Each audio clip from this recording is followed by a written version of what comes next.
करके इसमें लगा देंगे। जैसे नॉर्मल धनिया की चटनी बनती है ना, वैसे ही बनाई और सिर्फ़ इसमें अमरूद डाल दिया और अमरूद डला तो थोड़ा खट्टा-मीठा सा टेस्ट आया, तो अलग से खटाई डालने की ज़रूरत पड़ी नहीं। तो देखिए थोड़ा-सा पानी डाल के इसको ग्राइंड कर लेंगे और वास्तव में ना बहुत टेस्टी लग रही थी, मैंने कभी नहीं खाई है।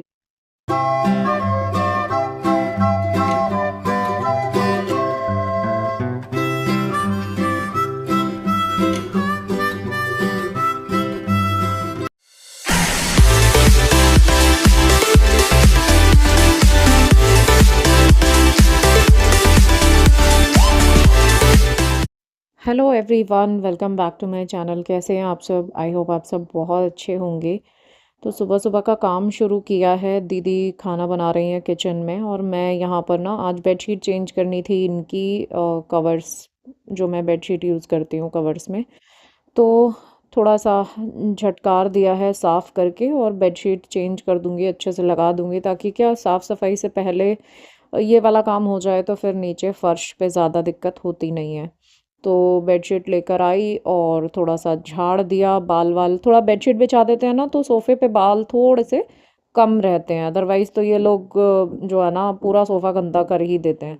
तो कोशिश मेरी यही रहती है कि बाई चांस ही कभी ऐसा होता है कि अगर सारी ही बेडशीट गंदी हैं, नहीं धुल पाई हैं, तो ही सोफ़ा खाली रखती हूँ, अदरवाइज़ तो मैं सोफ़ा हमेशा ढक कर ही रखती हूँ ताकि कभी ऐसा होता है ना कि कोई अगर गेस्ट आ रहा हो तो फटाफट से सिर्फ बेडशीट हटा दो और सोफ़ा एकदम नीट एंड क्लीन ही मिलता है।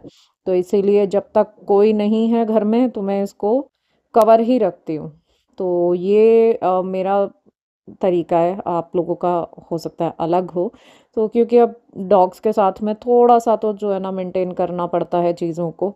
और नॉर्मल जो सोफ़ा कवर होते हैं ना वो पूरे मतलब इतने चौड़े नहीं होते हैं, जैसे मेरे सोफ़े की चौड़ाई ना थोड़ी-सी ज़्यादा है। तो इतने चौड़े नहीं होते हैं तो वो सोफ़ा तो गंदा हो ही जाता है, तो इसलिए मैं नॉर्मल कवर्स कभी भी यूज़ करती नहीं हूँ। तो अच्छे से इनको झाड़ दिया है, वैक्यूम संडे को करूँगी सोफ़ा, अभी नहीं यूज़ किया है वैक्यूम इसके ऊपर। तो फ़िलहाल तो इसी तरीके से इनको झाड़ के डस्टिंग करके और फिर करेंगे। आज मुझे धोने हैं कारपेट, बहुत ज़्यादा गंदा हो रहा था, ग्रीन कारपेट जो है ना वो वाला। तो मैंने सोचा है कि अब मैं उसको थोड़ा टाइम जो है ना बालकनी में लगाऊंगी और थोड़ा ध्यान रखना पड़ता है बस ग्रीन कारपेट अगर लगाओ तो कि बच्चे बालकनी में ना जाएं और जाएं तो अपनी आंखों के सामने ही रहें, ताकि वरना ये ग्रीन देख के ना ऐसा लगता है इनको घास आ गई है तो सुसु कर देते हैं बड़ी दिक्कत है यार। और मुझे इतना ज़्यादा पसंद है ना कि मुझे बहुत अच्छा लगता है कि ग्रीन कारपेट लगा हो और बहुत सारे पौधे वहाँ पे रखे हों तो वहाँ इतना सुकून मिलता है बैठने में। लेकिन ये लोग है ना ऐसा एक कॉर्नर मेरे को घर में रखने ही नहीं देते हैं, बार बार बार बार मुझे ना वो चेंज करना पड़ता है।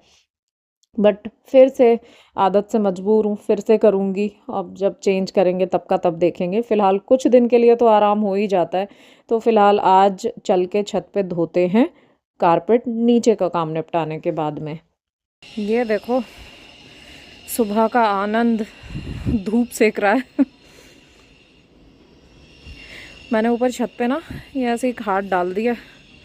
अब तो क्योंकि बारिश वारिश का टेंशन होता नहीं है तो ये आराम से सुबह आके कम से कम 1-2 घंटे धूप में सोता है, खेल लेगा थोड़ी देर और फिर सो जाएगा खेलते खेलते।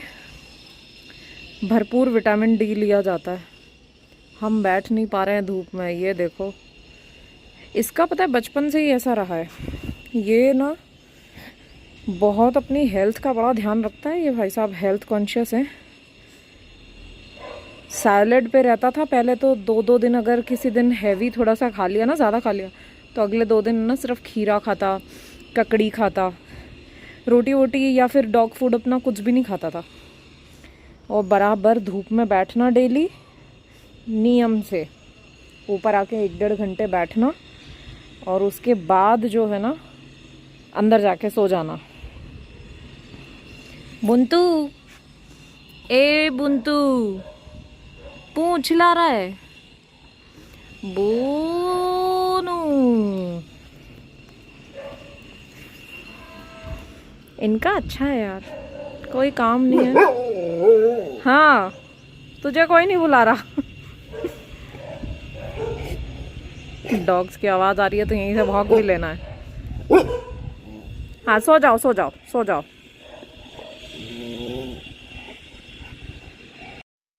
सारा काम निपटाने के बाद में कपड़े कर लिए हैं चेंज। कल वाले कपड़े पहन लिए पुराने, ताकि गंदे ऑलरेडी हैं, धुलने हैं, तो मैंने सोचा साफ़ कपड़े क्यों ख़राब किए गए, क्योंकि गीले हो जाएंगे पूरे के पूरे। तो आ गई हूँ छत पे। ये दोनों जो पीसेस हैं कारपेट के, इनको अच्छे से भिगो दिया था पहले ही, और जो है ना लिक्विड डिटर्जेंट डाल के भिगो के छोड़ दिया था थोड़ी देर, ताकि मिट्टी थोड़ी सी फूल जाएगी। और उसके बाद जो है ना अब इसको रगड़ना शुरू किया है आगे पीछे दोनों तरफ से, क्योंकि इसमें ये जो ब्रिसल्स है ना इसके जो मतलब जो ग्रास है वो काफ़ी बड़ी है, तो अंदर काफ़ी ज़्यादा ऐसा होता है कि बहुत है ना घुस जाती है मिट्टी पूरी की पूरी, क्योंकि हमेशा गार्डन में रहते हैं तो पानी दो पौधों में, तो नीचे से मिट्टी निकल के आ ही जाती है कितनी ही कोशिश करो, है ना। तो उसकी वजह से क्या रहता है कि हमेशा है ना एकदम कीचड़ सा हो जाता है। तो इस बार मैंने सोचा कि अब ना इसके ऊपर नहीं रखूँगी। जनरली मैं क्या करती थी ना कि ग्रीन कारपेट के ऊपर ही कॉर्नर कॉर्नर में वो रख देती थी गमले, तो और ज़्यादा उसके अंदर मिट्टी आ रही थी। तो फिर अब मुझे लगा कि ऐसे नहीं रखना चाहिए, अब इनको थोड़ा सा अलग करके रखें और गमले अलग से स्टैंड पे रहेंगे। तो यही इस बार करूँगी, इसीलिए अच्छे से इनको कर देती हूँ साफ़, और खूब अच्छे से धूप लग जाएगी। एक दिन की पूरी धूप दे दूँगी। अभी तो टाइम ज़्यादा नहीं हुआ है, अभी 11 साढ़े 11 बज रही है, और पूरे दिन की धूप लग जाएगी तो ऑलमोस्ट सूख जाएंगे। बाकी कल भी थोड़ी सी धूप लग जाएगी तो बहुत अच्छे से सूख जाएंगे। और फिर इनको जो है ना नीचे जो बालकनी है ना वहाँ पर लगाऊंगी, क्योंकि आजकल बालकनी में ये लोग थोड़ा कम ही जाते हैं, क्योंकि मैं भी ना बालकनी बंद ही रखती हूँ ज़्यादातर, क्योंकि हवा बहुत तेज़ चल रही है। और बेडरूम जो है ना बिल्कुल बालकनी बेडरूम में ही है, और बेडरूम जो है ना एकदम ठंडा हो जाता है अगर बालकनी ज़्यादा खोल के रखो, क्रॉस वेंटिलेशन हो जाए तो बहुत ज़्यादा ठंड लगती है। तो इसीलिए मेरी कोशिश ये रहती है कि मैं अब है ना बंद ही रखती हूँ बालकनी। तो जब बंद रहती है तो ये बच्चे भी नहीं जाते हैं, ज़्यादातर नीचे ही खेल लेते हैं। तो इसीलिए मैंने सोचा कि अब बालकनी को अपने हिसाब से मैं थोड़ा सा सेट कर सकती हूँ, क्योंकि बच्चे अगर बालकनी में अब जाते हैं ना तो वो मेरे साथ ही जाते हैं। तो थोड़ा सा बस ये है कि एक्स्ट्रा केयरफुल रहना पड़ेगा, बट ठीक है, इतना तो कर ही सकते हैं यार। अब शौक पूरे करने हैं तो कुछ तो थोड़ा बहुत तो ध्यान देना ही पड़ेगा। तो इसीलिए देखिए फटाफट से इनको जो है ना काफ़ी भारी हो जाते हैं उठाने में, बट चलिए इनको धो देते हैं और फिर दिखाऊंगी आपको कि बालकनी को मैं किस तरीके से सेट कर रही हूँ। और ये जो मेरा एरिका पाम था ना ये पीला पड़ने लग गया था, तो मुझे समझ ही नहीं आ रहा था कि क्यों ये ऐसा हो रहा है। तो फिर मैंने थोड़ा सा ना खुदाई जब इसको करी, थोड़ी सी खोदी लगाई, तो पता चला कि भाई ये रूट बाउंड हो चुका है, और पूरी जड़ें जो है ना नीचे वाले होल से भी बाहर आ रही थी। तो ये मैंने देखा, तो अब आप अभी फटाफट से इसको लेके बैठी हूँ ताकि इसको थोड़ा सा बड़े गमले में शिफ्ट करूँ। और मिट्टी भी इसकी एकदम से ऐसी हो गई थी कि बिल्कुल पत्थर जैसी, क्योंकि सिर्फ रूट्स ही रूट्स रह गई हैं, बाकी तो कुछ उसमें बचा ही नहीं। तो देखिए अभी आपको दिखाती हूँ, एकदम जो है ना रूट बाउंड हो चुका था, सिर्फ रूट्स बच रही हैं। तो ये अब अगर थोड़े दिन और ध्यान नहीं दिया जाता ना तो ये मर ही जाता बिल्कुल। इतना मुझे बुरा लगा, इतना अच्छा पौधा है, एकदम हरा भरा रहता था, इतना बड़ा बड़ा। और देखिए कितनी ज़्यादा, सिर्फ यही ज़रा सी मिट्टी निकली है इसके अंदर से, बाकी सारी रूट्स हैं। तो अब इसको मैं ना थोड़े से बड़े गमले में शिफ्ट कर रही हूँ। और ये देखिए थोड़ी सी मनी प्लांट की कटिंग्स मैंने निकाली हैं, बहुत ज़्यादा नीचे लटक रहा था, तो इसको जो है ना मैं इसमें कप के अंदर जो है ना लगा दूंगी। तो अच्छा लगता है। कहीं भी ये कप है ना बहुत ज़्यादा फेड हो गया था, धब्बे हो गए हैं इसमें, क्योंकि ये ग्लॉसी फिनिश नहीं है ना, तो बहुत ज़्यादा धब्बे हो गए हैं। तो अब चाय के लिए तो मैं यूज़ कर नहीं रही हूँ। तो इसी तरीके से हम अपनी जो है ना या तो ब्रोकन क्रॉकरी होती है या फिर जो डिस्कार्डेड होती है ना उसको हम डेकोर पीस की तरीके से भी यूज़ कर सकते हैं। थोड़े से इनको डाल के अभी रख दूंगी, फिर इसको ना रबर बैंड से अच्छे से बांध के और मैं प्रॉपर लगा दूंगी। भी फिलहाल तो मैं ऐसे ही इसमें डुबो के रख रही हूँ ताकि कटिंग्स ख़राब ना हो। तो आप लोग भी खाली बॉटल्स में या फिर अपनी क्रॉकरी में, या जो चटनी जार होते हैं ना यूज़ नहीं करते हम उनको, उसमें भी ये लगा सकते हैं। और भाई सब काम निपटाने के बाद रात को खाने में आज फरमाइश हुई पकौड़ों की। और ये जो है ना चटनी मैं पहली बार बना रही हूँ। अजय ने बोला अमरूद की चटनी बनाओ, तो मैंने कभी बनाई नहीं है, तो उन्होंने मुझे बताया कि कैसे बनती है। तो मैंने सोचा चलो ट्राई करते हैं कैसे बनेगी। तो अमरूद ले लिया है, और कच्चा कच्चा सा ही अमरूद लिया था, उसमें थोड़ी सी लहसुन और अदरक डाल के जो है ना नमक डाल के इसको थोड़ा सा ग्राइंड कर लूँगी। और ग्राइंड करके अब इसमें धनिया जो है ना अच्छे से वॉश करके इसमें लगा देंगे, जैसे नॉर्मल धनिया की चटनी बनती है ना वैसे ही बनाई। और सिर्फ इसमें अमरूद डाल दिया, और अमरूद डाला तो थोड़ा खट्टा मीठा सा टेस्ट आया, तो अलग से खटाई डालने की ज़रूरत पड़ी नहीं। तो देखिए थोड़ा सा पानी डाल के इसको ग्राइंड कर लेंगे। और वास्तव में ना बहुत टेस्टी लग रही थी, मैंने कभी नहीं खाई ये चटनी।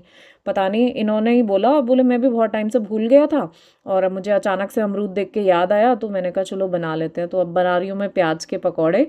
प्याज को स्लाइस कर लिया है, सारे मसाले डाल दिए हैं। आज पकौड़ों की बारी मेरी आ गई है वरना जनरली पकौड़े जब भी बनते हैं तो वो अजय ही बनाते हैं, बट आज मैं ही बना रही हूँ कि चलो भाई तुम रेस्ट करो, मैं बनाती हूँ। तो बढ़िया चटनी बन गई है, साथ में ये सब बिल्कुल क्रिस्पी वाले पकौड़े बनाऊंगी, बहुत कम जिसमें बेसन डलता है, ज़्यादा बेसन नहीं डाल रही हूँ। तो ये बना के अपना डिनर रेडी कर रहे हैं। और भोग के लिए तो मैंने कुछ और ही बना दिया था, क्योंकि पकौड़े बन रहे हैं तो उनको रात में पकौड़े नहीं खिलाऊंगी। भोग अलग से बना दिया था। और थोड़ा सा चावल का आटा भी इसमें मैंने जो है ना मिक्स कर लिया है, अच्छे क्रिस्पी हो जाते हैं। चावल का आटा डाल दो या फिर सूजी भी डाल सकते हैं। और जो है ना इनको अच्छे से मैश करके बढ़िया गरम गरम तेल में फ्राई करो और मस्त ग्रीन चटनी के साथ में पकौड़े एंजॉय करेंगे। तो भाई हमारा डिनर तो हो रहा है रेडी। और देखिए बच्चे भी खा पी के सो चुके हैं। जनरली रात में ना इतनी ऑयली चीज़ें खाते नहीं हैं, बट कभी कभी इच्छा हो जाती है तो खा भी लेते हैं, ऐसा कुछ नहीं है। तो चलिए दोस्तों, आज का वीडियो मैं यहीं पर एंड करती हूँ पकौड़ों के साथ। और आई होप आपको वीडियो अच्छा लगा होगा। अच्छा लगे तो वीडियो को लाइक ज़रूर कीजिएगा। और मुझे कमेंट्स में आप लोग बिल्कुल भी नहीं बताते हैं कि आपको वीडियोस कैसे लग रहे हैं, तो प्लीज़ आप लोग मुझे कमेंट्स ज़रूर किया कीजिए, क्योंकि मुझे बहुत वेट रहता है आपके कमेंट्स का और बड़ा अच्छा लगता है। आज जब भी आपके कमेंट्स पढ़ती हूँ ना तो बहुत अच्छा लगता है। तो चलिए दोस्तों, मिलती हूँ आपसे कल एक नए व्लॉग में, एक नई वीडियो में। कल मोस्ट प्रॉब्ली मैं आपको अपना गार्डन ज़रूर दिखाऊंगी, बहुत अच्छी ब्लूमिंग हो रही है इस समय पे गार्डन में। तो चलिए मिलती हूँ आपसे, तब तक अपना खूब सारा ख्याल रखिए, सर्दियाँ आ रही हैं। Take very good care of your self and see you soon. Take care, bye bye and good night.